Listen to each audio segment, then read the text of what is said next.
This is Nightline. Tonight, Miss Universe is an ABC News exclusive. Mexico! Miss Universe, speaking out after being crowned amid multiple controversies at this year's pageant, including when she herself walked out. I was afraid, but I didn't care. I needed to stand up. What she's saying about some of the online accusations, like that her father helped her win. Maybe in Walmart you can buy a crown. Yeah, but not in Miss Universe for sure. Plus, Taylor Momsen capturing hearts 25 years ago as little Cindy Lou Who in How the Grinch Stole Christmas. Where are you, Christmas? Why can't I find you? Growing up in front of the camera in Gossip Girl. Hi, this is Jenny Humphrey. I'm calling for Scott Smith. And becoming a real-life rock star, now releasing a Christmas album. It's kind of this full circle story of my life. Every song kind of touches on a different emotion of the holiday. With a big nod to her roots. Where are you, Christmas? Do you remember? And Right down here, please. Sebastian Maniscalco, the comedian known for taking swipes at everyday life. People who wear Invisalign during the day. This should be at night only. Now going wide with a brand new Hulu special. During lovemaking, I'm getting Charlie horses. Do you ever have this happen? Why he says you'll never see him doing political humor. I've always said, whatever the president is doing is not as funny as what my father's doing. From ABC News headquarters in New York. This is Nightline. Thanks for joining us. Tonight, an ABC News exclusive. The new Miss Universe, Fatima Bosch, overcoming conflict and controversy to take the crown. Now clapping back at allegations and naysayers with the fiery charm of a beauty queen. The universe has its new queen, Miss Mexico, Fatima Bosch. Take me back to the moment when the crown is placed on your head. What was that like for you? That moment felt like a dream come true. The 25-year-old taking her first walk as Miss Universe, with over 2.5 million watching live on Telemundo. Is it fair to say this was a childhood dream? I didn't have experience in any pageant stuff. This was my first one and I won. Her coronation came amidst a swirl of controversies, including vote rigging and favoritism at this year's pageant in Thailand, not to mention a number of dramatic moments, including Miss Jamaica, Dr. Gabrielle Henry, literally falling off the stage during a preliminary event, captured on social media. And the resignation of Miss Côte d'Ivoire, just days after being crowned Miss Africa and Oceania, citing in a social media post the need to protect her values. But perhaps the biggest headline came when Bosch herself walked out in protest at the start of the weeks-long competition. If you follow the order from your national director, you are done. The tense exchange going viral off the Miss Universe Thailand Facebook account. I didn't give you opportunity to talk. Please keep polite for me. I still talking. Listen. Nawat Itzaragrasil, who owns Miss Universe Thailand and also has a stake in the bigger Miss Universe organization, called out Bosch for allegedly not promoting Thailand, the host country. Stop. Security. The incident prompted Bosch to walk out. Stop. Several other queens followed her out in protest. Sit down. The Thai pageant executive, Nawat, addressed you in the room. What was your reaction? He wanted to humiliate me in front of all the people, and that was not okay. I told him you can't talk to me like that. You can't call me dumb. Don't forget that the ones that are brave to speak up are the ones that will make history. So I was afraid, but I didn't care. I needed to stand up. When you stood up against that Thai executive, you spoke up thinking, this is it, this ends my chances of winning. Yeah, of course I did. But I couldn't stay quiet because in every case, your dignity is more important than any prize or any dream that you have. Were you surprised by how many followed you? It was the second day that we arrived. They stand up not for me. They stand up because they have values and respect, and they knew that someone was doing something wrong to a woman. So they didn't need to know me, they just stand up. Nawat apologized the next day, saying in part, "I am a human who can feel hurt," appearing to sob. If anyone ever and not comfortable, it happened. I'm so sorry. Miss Universe co-owner and owner of the Miss Mexico pageant, Raul Rocha, apologizing for the incident, posting a message on the Miss Universe Instagram account. Basta, Nawat. A toda mujer en el mundo se le debe de respetar. The Thai official, how do you feel about him now? Well, I don't feel anything about him, actually. I think that in life we need to forgive, but not forget. I will always stand up for the things that I believe, and I hope that no one ever let him to treat a woman like that again. Nawat telling ABC News he never intended to insult or attack Bosch, and that the tone was taken out of context. Also saying in part, "My English is not fluent and my tone was firm because I was speaking as the host." She stated publicly that I called her a dumbhead, when in fact I said the word damage. Unfortunately, this misunderstanding became a central cause of the conflict. There were some people when you were crowned who thought, oh, she was being rewarded for speaking out. Is that how you felt?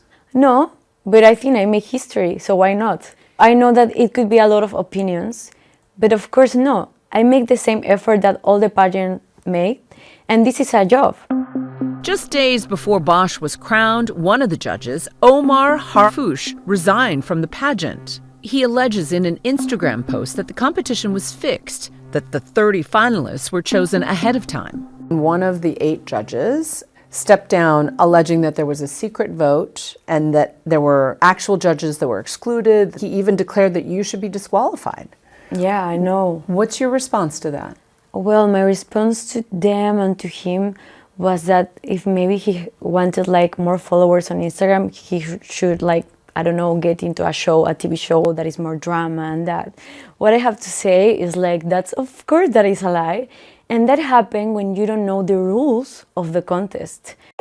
Miss Universe posting on Instagram, disputing Omar Harfouche's claims, saying in part that all competition evaluations adhered to the organization's protocols. Harfouche telling ABC News he stands by his allegations and added that everything had been set up for Fatima to win, and that he already had 1 million followers on Instagram before the pageant. Adding in part, "I've never chased followers. My primary goal at Miss Universe was to play a musical piece I composed. That performance would have done far more for my image and career than exposing a scandal ever could."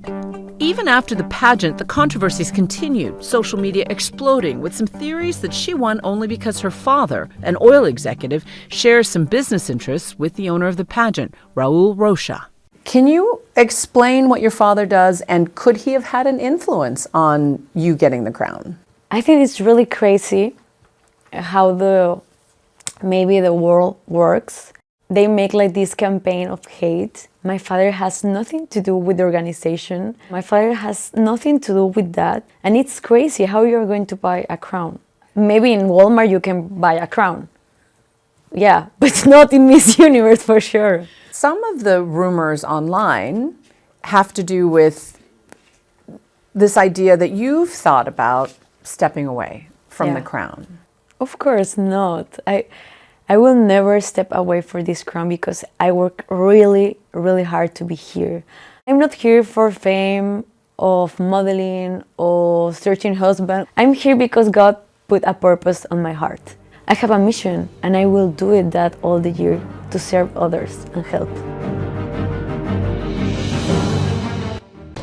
And when we come back, we're one-on-one with actress and rocker Taylor Momsen. How she says that playing little Cindy Lou Who at the age of 7 has been the gift that keeps on giving. After the break.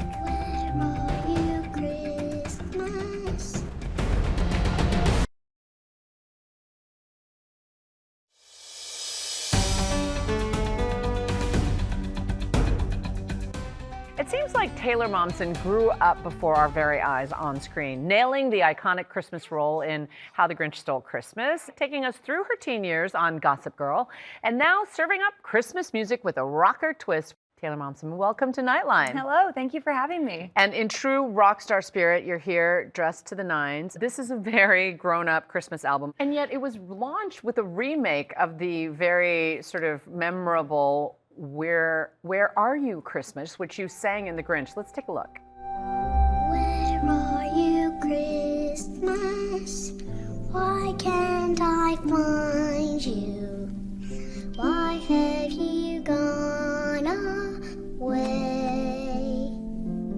Cindy Lou, that is so adorable. And yet you've been asked and asked and asked by fans to sing that. So you leaned into it with this album. I did. It took a long time for me to kind of come around to the idea, but when I formed The Pretty Reckless when I was 14, every year online I would see people making the connection of Taylor Momsen, now Cindy Lou Who, oh my gosh, you know, the freak out reaction every year.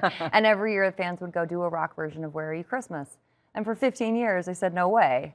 And fast forward to, you know, life got really hard.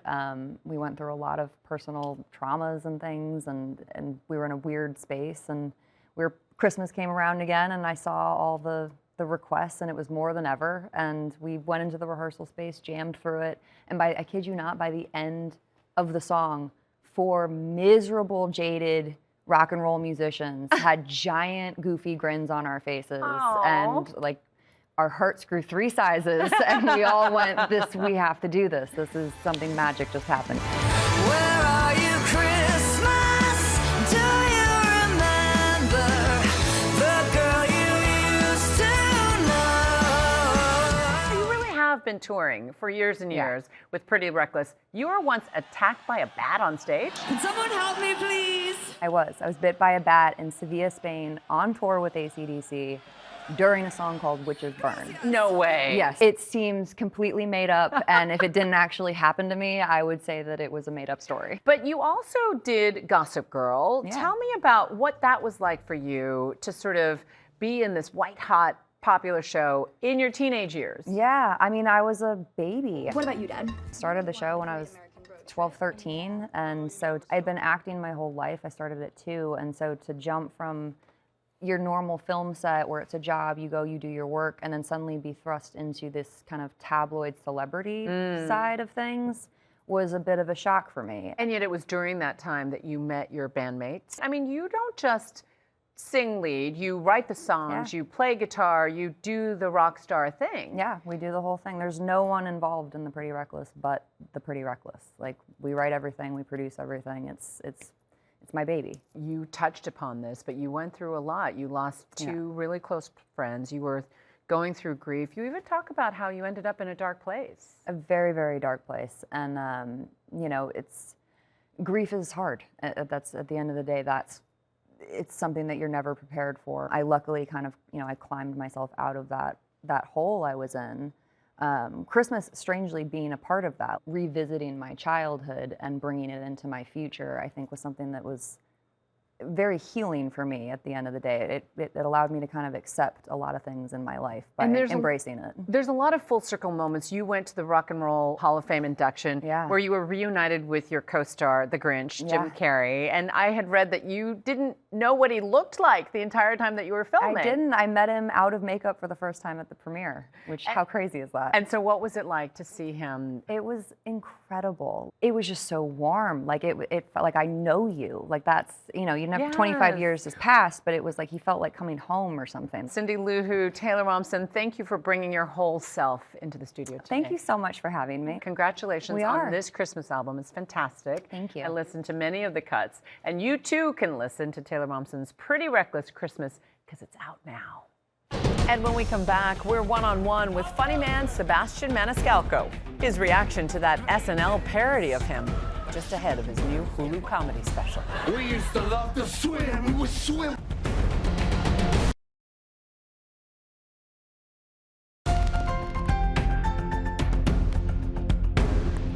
And finally tonight, Sebastian Maniscalco. He's been making us laugh for decades. His humor drills down on what ain't right about, well, just about everything. He's got a brand new Hulu special, and he sat down with Nightline's Oshin Singh. It's our Nightlight. During lovemaking, I'm getting Charlie horses. Do you ever have this happen? Right in the middle. I'm like, oh God, get off! Oh my God! I can't get rid of it, man. Yo, you're special. It's unbelievable, by the way. Thank you. It deals with the absurdities of society, from social media to getting older. I mean, Sebastian, what's grinding your gears these days? Well, the special is called It Ain't Right, and as I look around, a lot of things ain't right. Here's one thing that's bothering me.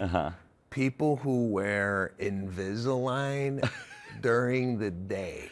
I have a hard time not focusing on the saliva that gets caught between the Invisalign and the teeth. So, yeah, I mean, listen, I made a living out of talking about basically observational humor and things that kind of upset me. So this special in particular not only deals with that, but like you said, getting older. I'm 52. I got a 6-year-old and an 8-year-old, so I'm like an older father, and I'm just sore at the end of the day. I feel you. With the amount of bending that I have to do, and basically icing my knees at the end of the day. So yeah, it's I had a great time shooting this special in my hometown of Chicago. Yeah, you shot this special back in Chicago at the United Center.